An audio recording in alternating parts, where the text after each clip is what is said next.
What is going on, guys? It is Wrestlelamia here, back with some more news. Join us now as we look at the wildest news stories and rumors you need to know, including a major WrestleMania match revealed, Chris Jericho just buried AEW, Zelina Vega went off script during SmackDown, Brock Lesnar working WarGames, SmackDown gets a rating surge, Trish Stratus has no regrets rejecting Playboy, a legend re-signs with WWE, and much more. But before we get into the news, we want to pay our respects to Eddie Guerrero, as 20 years ago he would pass away at the age of 38. Eddie was a huge loss in the wrestling world, as he was one of the most charismatic wrestlers to ever step foot in the ring. Rest in peace, Eddie. But now let's hit the intro and get straight into our first story.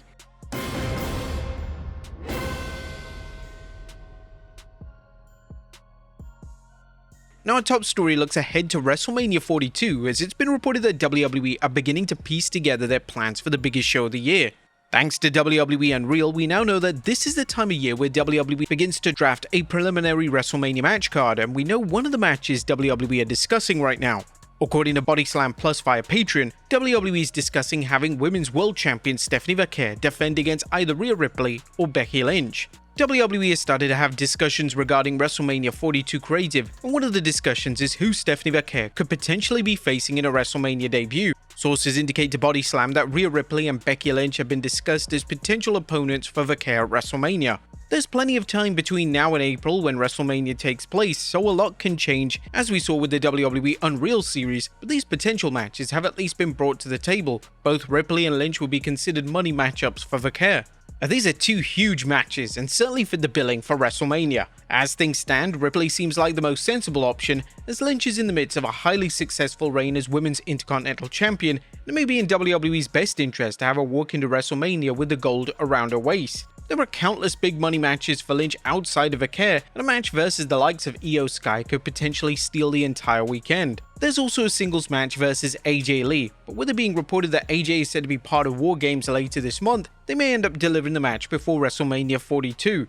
This is truly one of the most exciting times of the year as a WWE fan, as this is the time of the year where endless reports surface relating to WrestleMania plans, and it won't be too long before we know info relating to what matches WWE are planned for the two respective men's world titles.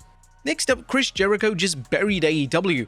Now, all signs certainly point towards wrestling legend Chris Jericho making a return to WWE programming. Jericho's AEW deal is set to expire next month, and there have been teases on both sides that Jericho is re-signing with the company. Yesterday, a new episode of Talk is Jericho dropped, and fans believe that Jericho basically confirmed his AEW exit on the podcast, but in the process, he also buried them as well. During the episode, Jericho would state that TNA at Bound for Glory managed to look like the second biggest wrestling company in the world. Jericho mentioned, which has now been edited out of his upload, that was one thing. 2, that effing crowd looked huge. It looked huge. It was like a WWE level crowd. The place was packed. I was watching this and not saying anything out of school here, but comparing it to watching Dynamite when they were at the ECW arena, which looked like a Tony Condello taping. Sorry, it did. TNA looked like the second biggest company in the world, you know, and that was amazing. And the presentation was amazing. In relation to when fans could expect a Jericho return, due to the legalities of his AEW contract, he will be unable to wrestle in the John Cena tournament. However, he'll likely be available for a return at the Royal Rumble in Saudi Arabia. Naturally, this will mean that a WrestleMania matchup is likely on the cards for the first ever WWE Undisputed Champion. Next up, nobody noticed that Zelina Vega went off script on SmackDown. Now, Zelina Vega was put in the spotlight on SmackDown with a huge segment with WWE Champion Cody Rhodes. It also turns out that Vega went off script during the segment, as when she slapped Rhodes, she decided to state, "That's for Sinner." This dedication wasn't in the initial SmackDown script. Sinner is an internet personality that has appeared in Vega's Twitch streams, and has even joked that Rhodes probably doesn't even know who she is. It's unlikely that Vega got in any kind of trouble for going off script, especially as the dedication wasn't picked up on the live mic. Zelina is also teaching Sinner how to wrestle, and she's taken some pretty good shots in the ring, even with some heavy chops. Are you gonna go harder? If you want me to. That was like a 30. What are you gonna go up to? I don't know. What, 60? Okay. 60? Okay, alright. Oh my fucking god! Holy shit! There it is. Why would you do that? Selena! Next up is Drew McIntyre joining the Vision. But Drew McIntyre being off WWE television to film a movie is reportedly incorrect, and it's said that McIntyre is still set to be part of WWE programming moving forward. In relation to McIntyre's future plans, according to Ibu of Self-Made on X, he's being discussed for WarGames, which would naturally put him in Team Vision. A lot of fans were confused as to why Cody Rhodes was included in Team CM Punk, but if WWE does indeed plan on using McIntyre for a role in Team Vision, then this makes all the sense in the world. WWE is still no doubt going to have one final match between Rhodes and McIntyre, but it's unclear if WWE has any plans to crown McIntyre. The stop-and-start pushes for him have truly hurt his momentum in 2025, and it won't come as a surprise for McIntyre to fail in his attempts to reach the top of WWE once more. Next up is Brock Lesnar working WarGames. Speaking of WarGames, it was previously reported that Austin Theory and Brock Lesnar were going to be on the heel side of things, but now according to Dave Meltzer on the latest Wrestling Observer Radio, plans have changed for this due to Fatu's injury, but the angles involving Theory and Lesnar could be coming in the next few weeks. The men's match was to be CM Punk and Jey Uso and Roman Reigns and Jacob Fatu and either Jimmy Uso or LA Knight in the final spot versus Seth Rollins and Bron Breakker and Bronson Reed and Brock Lesnar and Austin Theory. If Fatu is out, then it would make sense for it to be Knight and Jimmy Uso.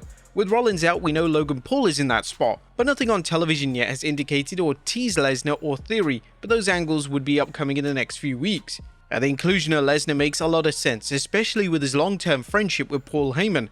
However, when it comes to Theory, this is one of the more random inclusions, and WWE may struggle to explain to the audience why Theory is suddenly involved with the Vision. Next up, WWE Faction Hall of Fame bound. There are countless factions that belong in the Hall of Fame. The Shield and Evolution are popular suggestions, but now D'Lo Brown, who was a member of the Nation of Domination during the Attitude Era, has stated that his faction deserves a spot in the WWE Hall of Fame. Speaking on the Velvet Ropes, the former Intercontinental Champion stated, "Here's my things. I believe, not just because I'm part of the Nation. If I wasn't part of the Nation, I would say the Nation deserves to be in a Hall of Fame. If you look at what a faction does, usually a faction is to elevate one person out of the group, i.e. Flair with the Horsemen. The thing with the Nation was every member, and we think about the core unit of Rocky, Mark, Godfather, Ron, and myself. Mm-hmm. Oh, love Ron. Every one of us got better after being in the Nation. So that shows what kind of foundation the Nation gave all of us. Well said. And it lifted us all up. And then for the fact that the Nation should be in the Hall of Fame, because 30 years later, anytime you put a faction of 2 or 3 black guys together, people are already calling it the New Nation. That tells you its footprint in wrestling. Yeah. And just for that mere fact alone, it should be represented in the Hall of Fame with the other great acts of the last 100 years. Brown does make a compelling argument, and the group certainly deserves their flowers. There's no denying that the group is Hall of Fame worthy, but from WWE's perspective, they would probably like The Rock to be inducted as a solo act before he's inducted as part of the faction. Also, this is good timing as well, as Ron Simmons, aka Farouk, and Ahmed Johnson have made amends after years of beefing with each other. Next up, a WWE star teases a character change. Could Montez Ford finally be receiving a solo push in WWE? He took to X last night to post a video of him in a suit, and Ford would sit in an extravagant chair before looking directly into the camera. If he is debuting a new character, social media could be the perfect place to get it over. Fans have urged WWE to give Ford a solo push for some time. Whilst it's been heavily teased in the past, they've always pivoted and gone back to the Street Profits as an established tag team. Ford's singles work, specifically in the Elimination Chamber and his TV feud with Roman Reigns, received widespread praise, so he's shown on more than one occasion that he has what it takes to be a successful solo star. Next up, the SmackDown ratings surge. The WWE will be extremely happy with the recent SmackDown ratings, as according to Figure 4 Online, the SmackDown ratings bounced back after a disastrous Halloween rating, and the show attracted 1.141 million viewers. Friday night's WWE SmackDown averaged 1.141 million viewers, up 22.3% from the previous week's Halloween episode. This is the third highest audience total the show has done since Nielsen started using its new ratings measurement system. Now, in relation to the all-important demos, the demo was actually up 30% from the Halloween episode and drew a 0.26 rating. Now, whilst this is positive news for WWE, the reception to the show wasn't encouraging. The show received negative feedback on social media, and the show received one of the lowest cage match scores of all time. The show still needs a ton of work, and it's evident that fans are mainly tuning in to see top stars such as WWE Champion Cody Rhodes. However, with Rhodes now being also on Raw for the build to WarGames, it's possible that fans may choose to watch Raw and leave SmackDown behind for the time being. Next up, Trish Stratus has no regrets rejecting Playboy. There's many fans that wanted to see Trish Stratus pose in the Playboy magazine. Stars such as Tori Wilson and Sable did it during their peak in the WWE, and many feel that it was a missed opportunity for Trish to do it. However, Trish feels otherwise, saying she has no regrets on her decision to not pose for Playboy magazine. I don't know, the sexy thing didn't come natural, so when Playboy came calling, I was like absolutely not interested. Vince McMahon, oh my god, hounded me like crazy. He's like, it's a great opportunity, and I was shown also during that time, but look at the opportunity. If you turn this down, we're gonna give you your opportunities to her. I was like, no, I still don't want to do it, thank you. It came to me for years and years, and I was just like, no, and I don't regret it, never. It's just not my thing, and now, my god, now that I have kids and everything, I couldn't imagine, to be honest, so I know that was my decision, and I stand by it. You definitely gotta respect Trish's decision here. If she didn't feel right about doing it, then it was a good thing that she didn't. Like, damn though.